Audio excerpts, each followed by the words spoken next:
보니까 좋은 말씀을 하셨는데 조금 더 시간을 필요로 한다 그런 이야기를 하시는데 저는 그런 의견에 대해서는 좀 그 역사학자 지금 사회학자들이 왜곡시키거나 제대로 그 공부를 안 한 거 아니냐 그런 면에서 저는 역사학자와 사회학자들이 지금 이 시대의 책임을 느껴야 된다 이렇게 저는 생각합니다. 왜냐하면은 저는 역사학을 전공한 사람도 아니고 사회학을 전공 안 했는데 식품공학을 한 사람인데 저는 제 시대에 제가 나서부터 살아오는 과정에서 이승만 박사님은 어릴 때 부산 피난 시절에 저는 직접 멀리서 차로 차 타고 가시는 걸 봤습니다. 그런데 그때만 해도 저는 신문을 팔고 했기 때문에 이승만 박사가 독재자인 줄 알았어요.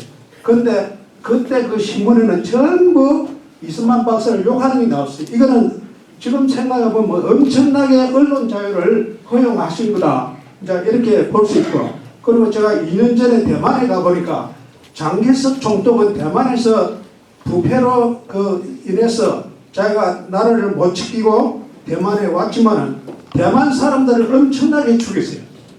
그리고 30몇 년을 계엄령 하에 통치를 했고, 그럼에도 대만에는 장개석 총독의 기념관에 가보면 그 좌상에 앉아있는 동상이 얼마나 큰지 몰라요. 저는 평생에 이렇게 큰 동상을 3개를 여행도 해봤습니다만 못 봤습니다. 그래서 그 이후에 또 중국에서는 제일 큰 국제공항을 장개석 이름으로 되어 있습니다. 그런데 우리는 지금 이승만 박사 사실은 이화장에 개인적으로 만들어 놓은 그 동상밖에 없고, 조금만 좀. 그 다음에 또 지금 사회적으로 국회 초대 의장으로서 국회의원들이 해외 많이 가보고 그 나라 국회에 가보면 반드시 초대 국회의장 동상이 있는 걸 보고 우리도 이제 만들어야 된다 해가지고 사살인원회가 하는 식으로 해왔어요. 그래서 이게 원인이 어디 있는가 가만히 생각하면 학교에서 교육이 제대로 안 됐다 하는데 사학자와 사회학자, 정치학자들이 잘못했어요. 그러면 100년 전에 이승만 박사는 미국에 가서 국제 외교학을 공부를 하셨는데 지금 우리나라의 수많은 대학의 국제관계학과나 정치학자들이 이승만 박사를 제대로 공부도 안 하고 알리지도 않고 독재자로만 매도를 해버렸단 말이죠. 그래서 이런 사람들을 제가 볼 때마다 당신 공부 좀 똑바로 해가 그 내용을 가지고 이야기를 하는 거예요. 그래서 그런 면에서 저는 뭐 학자들이 하든 안 하든 안 하면 시민운동을 하든지 해서라도 젊은 사람한테 바로 가르쳐야 된다. 그런 면에서 교수님들이 이제는 바로 가르치고 그것을 신념을 가지고 해주셔야 이 일이 되지 결코 기다려서는 안 된다. 저는 그런 의미를 드리고 싶습니다. 오늘 한미상호 방위조약이 주제인데 좀 사실 얘기할 게 많습니다. 여기 군사편찬연구소에 남정욱 박사 오셨는데 좀 이 한미상호 방위조약에 대해서 좀 더 첨가하실 거 있으면 좀 말씀을 해주세요.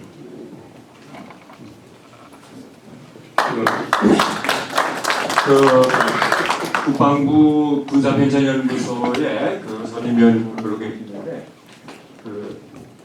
국방부에서 나오는 새로 두꺼운 6.25 전쟁사 이거를 직접 쓰시는 분입니다. 근데 사실 이 글 쓰는 게 그동안 투쟁이었습니다. 왜냐하면 김대중 노무현 정부 때 그 책이 나올 때 수없이 시달렸습니다.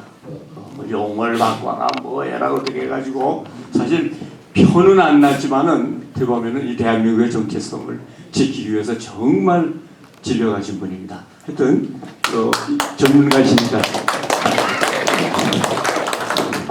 군사편찬연구소의 남정욱입니다.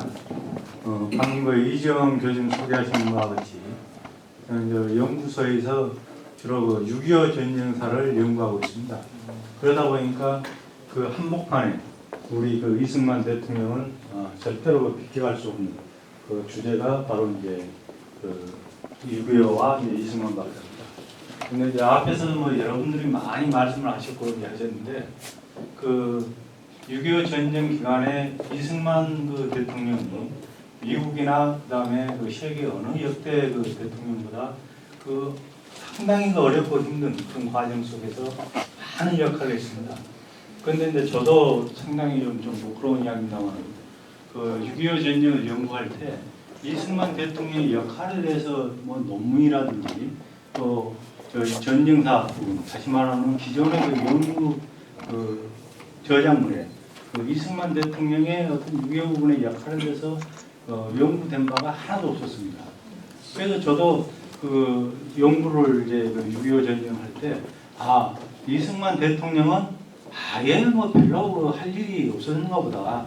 그냥 그 부산 정치 파동이라든지 어떤 부분 좀 권력에 대해서만 좀 많이 이렇게 하셨고 6.25에 대해서는 전혀 안 하신 걸로 이렇게 저도 알았습니다. 그런데 마침 이제 여기 이지영 교수님이 여기 콜로키움에 인연을 맺으면서 이승만 대통령에 대한 새로운 그 눈을 떠서 그 6.25와 이제 이승만 대통령에 대해서 이렇게 이제 그 자료를 하나씩 보니까 정말 그 빙산의 일각이 아니고 아예 빙산의 그 일각도 안 나타났습니다. 그동안에 아예 물에 이제 그 순회나 있었는데 그 제가 이제 그 국방부에는 그 우리 자료실에는 많은 그 자료들이 있습니다. 1차 자료들이. 그래서 이걸 그 가만히 들여다보니까 이 대통령에 대한 그 자료가 많이 있습니다. 그래서 이제 그걸 이제 하나씩 지금 이제 이렇게 제가 일단 몸담고 있는 데가 국방부이기 때문에 그 국방일보라든지 뭐 이제 저희 그 학술지 이렇게 이제 해서 소개를 하고 있는데 정말 안 들립니까? 예, 안 들림? 됐습니다. 예. 그래서 이제 그 부분을 제가 뭐 오늘 뭐 시간이 많이는 예.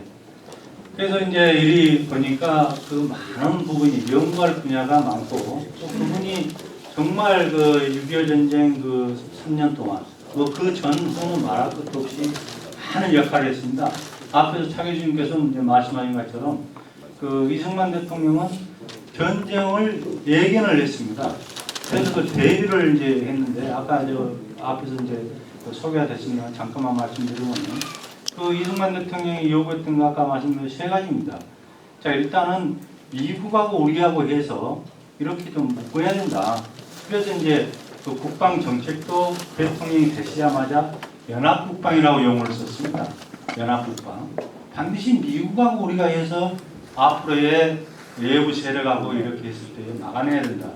그래서 그런 기조 하에서 앞으로 그 미국이 주한미군을 이제 49년 그 6월 29일 날 전부 그 철수해 버리지 않습니까? 주한미 군사공무가 이제 5년만 남겨놓고 그래서 이승만 대통령이 이제 요구를 나아가 북대서양 조약과 같은 태평양 동맹을 맺어달라. 그러니까 미국이 노합니다. 그래서 다시 그 군사 동맹을 좀 맺어달라. 미국이 아시아 국가에서는 미국이 한 번도 그런 적이 없다. 할 수가 없다 그럽니다. 그 다음에 그러면은 우리가 1882년에 맺었던 그런 내지는 미국이 그러면 선언적 의미라고 이렇게 앞으로 한국에서 전쟁이 나오면 미국이 여기에 대해서 개입을 하겠다. 이런 선언이라도 좀 해달라. 그것도 안 합니다. 그래서 이승만 대통령 마지막으로 주한미군을 좀 이렇게 할 수가 없느냐. 그 택도 없는 소리 하지 말라고 그럽니다. 그래서 이승만 대통령은 그러면은 그것도 다 안 되면은 그럼 우리가 우리나라를 지킬 테니까 무기를 주라. 무기를. 탄약과 무기를 주라. 이것도 안 주지 않습니까? 이제 왜? 미국이 나중에 그 트루만 대통령이 이제 6월 달에 우리 한국전에 관한 이제 대통령 특별声明을 발표하는데 여기에 미국이 한국군을 어떤 군대로 만들 것인가가 두 가지로 극명하게 드러납니다. 자, 트루만 대통령이 어떻게 이제 발표했냐면은 한국군은 국내 치안 유지입니다. 다시 말하면 제주 4.3 폭동이라든지 여순 11구 반란이라든지 여기에 대처할 수 있는 폭동 진압을 할 수 있는 군대, 치안용의 군대. 그다음 두 번째는 당시 38도선이 어떤 형태로